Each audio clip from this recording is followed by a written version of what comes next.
Slowly, ever so slowly, I'm printing up a bunch of ruined village terrain for my positively grim Mordheim board. So, join me in my dimly lit garage and I'll show you my go-to Warhammer printing setup. Welcome, traveler. My name is Blake Rea, and this is Love, Death, and Dice. And my chair is squeaky as f***.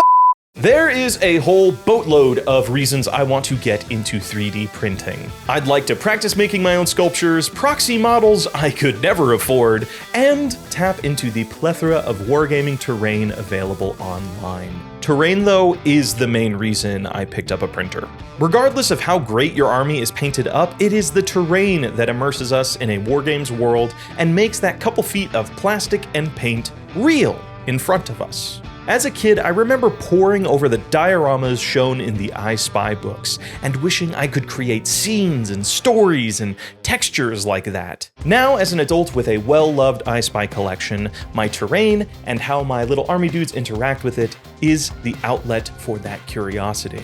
Thing is, to afford the gigantic worlds I want to see on the table using official terrain, I'd have to do questionable things in alleys. While a 3D printer does have a higher upfront cost, once you have it, those worlds become much easier to collect, and a whole world of indie options opens up to you.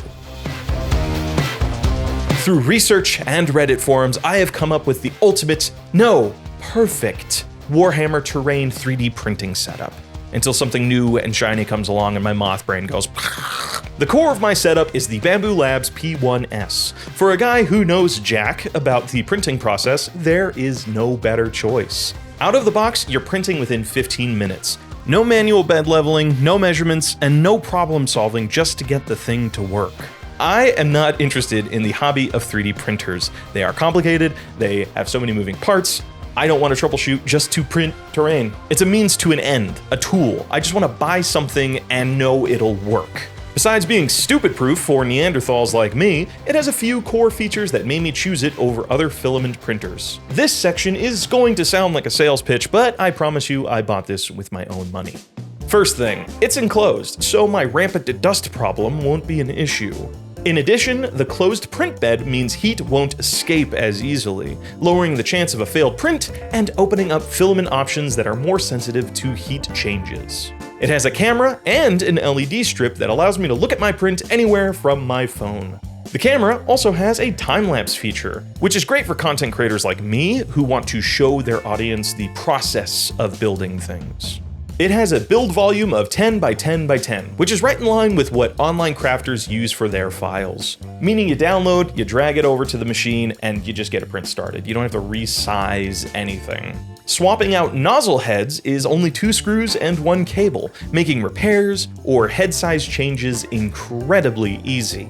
Finally, this thing prints so damn fast, which is a positive and a negative, believe it or not.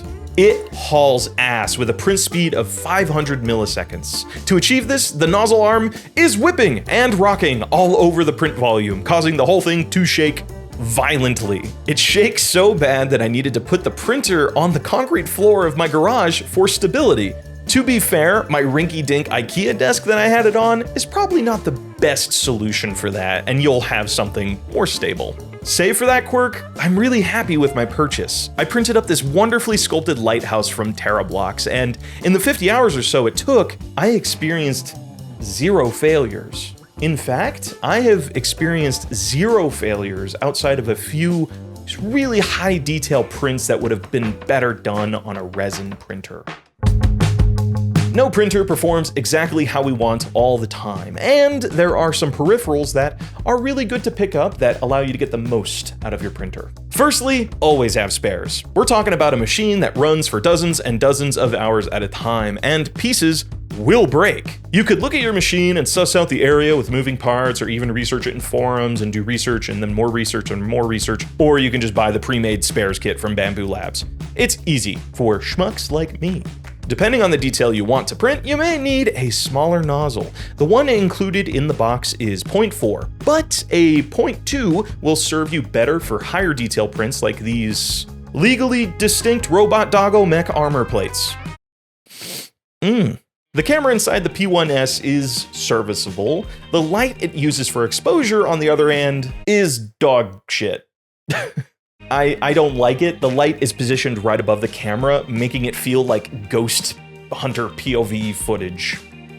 A good replacement is the BIQU Panda Lux. It mounts to the front of the printer frame using magnets and casts light from the side of the camera, casting more shadows and giving areas of contrast, allowing us to perceive the shape better. This is important to me because I want to create higher quality time lapses with better lighting. If you're just using this printer to print, the included light will be more than fine.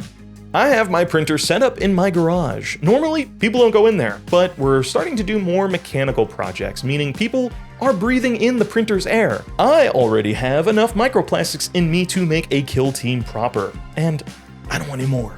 Wait, is that a good way to save money on minis? GW hates this one weird trick.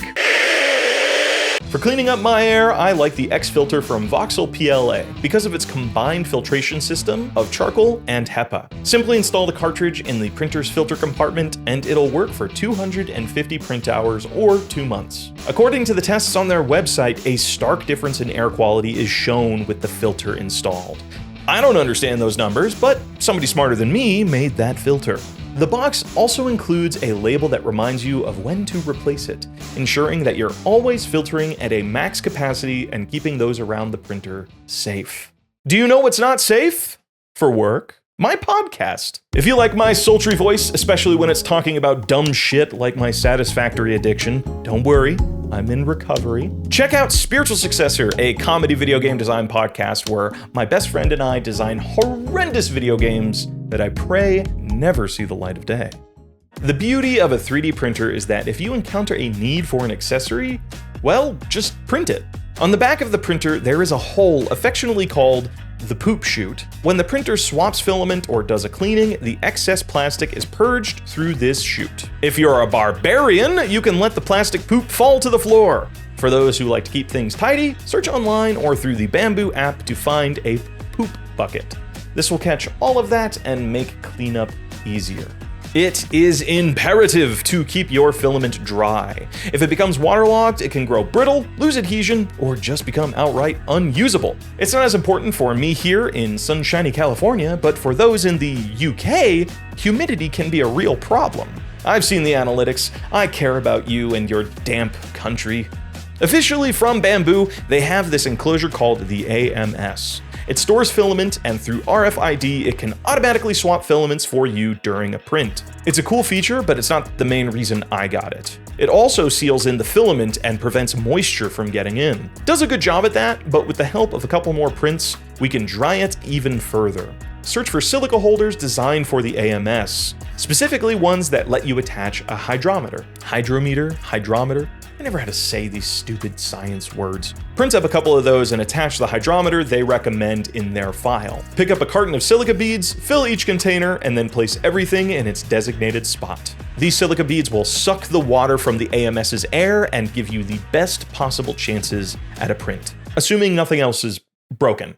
As time goes on, the silica beads will become less effective, and that's when the hydrometer will tick up, letting you know it's time for a swap.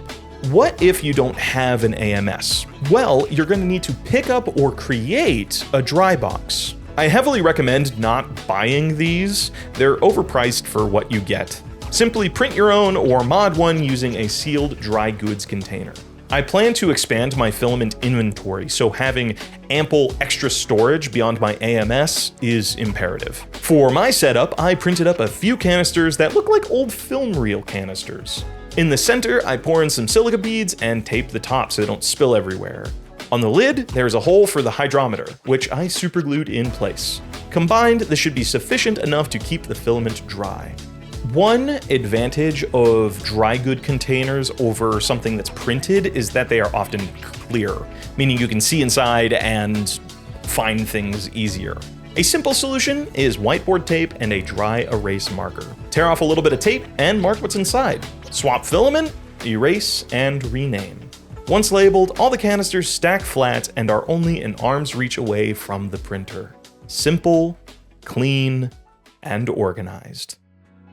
The world of filament printing is a wonderful thing. With simplified tools like the P1S, a community of creative artists, and more than a fair helping of time, any kind of wargaming board is possible. And now that I have this setup, I wonder what I can personally create from the ground up with it. Until next time, subscribe and happy printing.